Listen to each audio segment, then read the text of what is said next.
تو ایک بڑی غلط فہمی ہے میرے عزیزو کہ ہم یہ سمجھ بیٹھے کہ 30-40 سال کی زندگی، 20-25 سال کی زندگی کا تعلق تو 70 سال کی زندگی سے ہے، لیکن 70 سال کی زندگی کا تعلق خربوں سال کی زندگی سے اسے کیا تعلق؟ وہ تو اللہ ویسے ہی معاف کر دے گا۔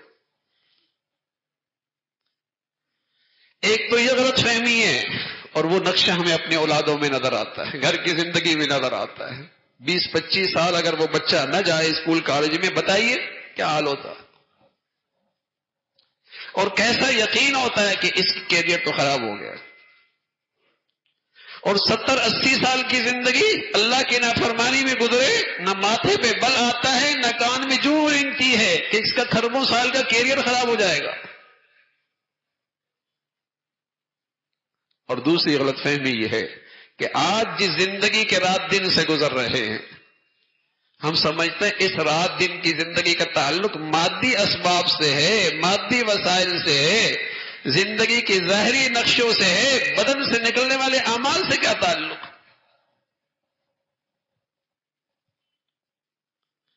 اس لیے حالات سنوارنا چاہتے ہیں، حالات کے شکوے شکایت کرتے ہیں، حالات پہ تبصرہ کرتے ہیں، لیکن کہیں غلطی سے بھی یہ خیال نہیں آتا کہ ارے میاں میرے اعمال ہی جو غلط ہو گئے، ہم غلط رخ پہ چل پڑے، ہماری زندگی کا نقشہ ہی غلط ہو گیا، ہماری ترجیحات ہی بدل گئی ہیں، ہماری ترجیحات ہی بدل کے رہ گئی ہیں۔ تو میرے عزیزو، جب احوال بنانے کی فکر کریں گے، حالات سنوارنے کی کوشش کریں گے، اعمال نہیں بدلیں گے تو حالات اور بدتر ہوں گے، حالات اور بدتر ہوں گے۔ ہاں، حالات سنوارنے کا راستہ اللہ نے جو بتایا ہے اور اللہ کے رسول نے بتایا ہے، اعمال ٹھیک کرنا شروع کر دو، اعمال ٹھیک کرنا شروع کر دو۔ پھر خیال آتا ہے سارے قومی سطح کے حالات میں کیسے بدلوں گا، سب کے اعمال خراب ہیں، میں حالات کیسے بدلوں گا؟ ارے میاں اپنی کائنات سے شروع کر دو نا، اپنی ذات سے شروع کر دو، اپنے گھر سے شروع کر دو، اپنے بچوں سے شروع کر دو، اپنے دائرہ کار کے اندر رہ کر تو اعمال ٹھیک کر لیجئے۔ چراغ سے پھر چراغ جلے گا نا، روشنی سے روشنی پھیلے گی نا، اللہ رب العزت تمہاری زندگی تو ضرور سنوار دیں گے۔ اپنے دائرہ کار کی زندگی ٹھیک ہو جائے، حالات بدلتے ہیں، بدلیں گے، فرد کے بھی بدلیں گے، گھر کے بھی بدلیں گے، نجی زندگی کے بدلیں گے، قومی زندگی کے بھی حالات بدلتے ہیں جب اعمال بدلتے ہیں، جب ظاہر باطن میں اللہ کی فرما برداری آتی ہے۔ کیا اللہ کا واضح قانون ہے، وَلَوْ أَنَّ أَهْلَ الْقُرَىٰ آمنوا واتقوا لفتحنا علیہم برکات من السماء والارض۔ سبحان اللہ، اگر دھرتی پہ اللہ کی نافرمانی ختم ہو جائے تو اللہ زمین و آسمان کو اپنے برکتوں سے بھر دے گے۔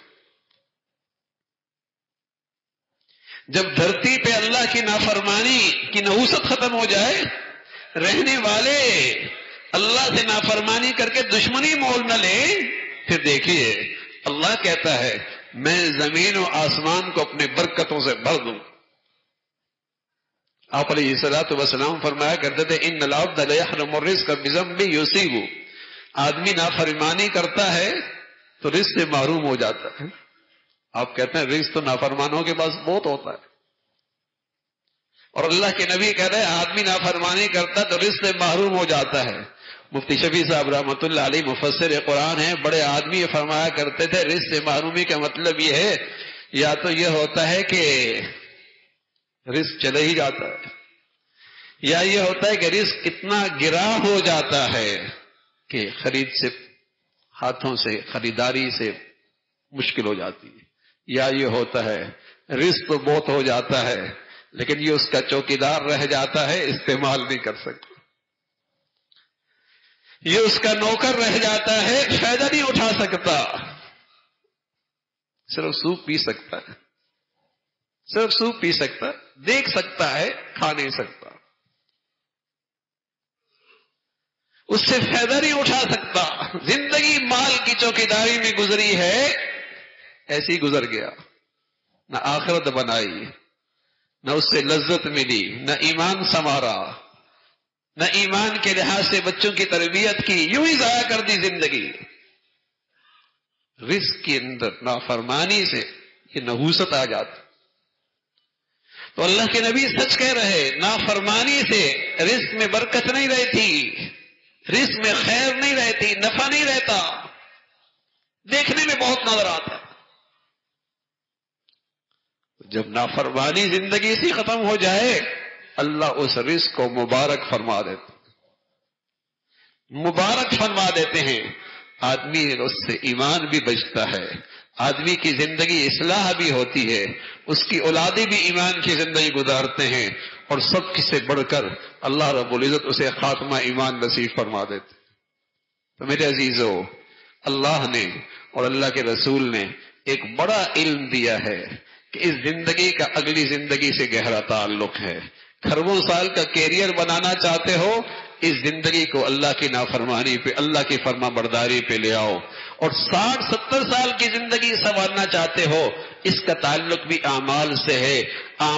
احوال سنورتے ہیں، اعمال سنورنے سے حالات ٹھیک ہوا کرتے ہیں. اعمال کے ٹھیک ہونے سے جس قدر اعمال انفرادی اجتماعی زندگی کے ٹھیک ہوتے چلے جائیں گے، اللہ حالات بھی سنوارتے رہیں گے. اللہ ہمیں اپنے نبی کی اور اپنے مولا کی بات پہ اعتماد اور یقین نصیب فرما دے، اور اس پر عمل کرنا آسان فرمائے. وآخر دعوانا الحمدللہ رب العالمین.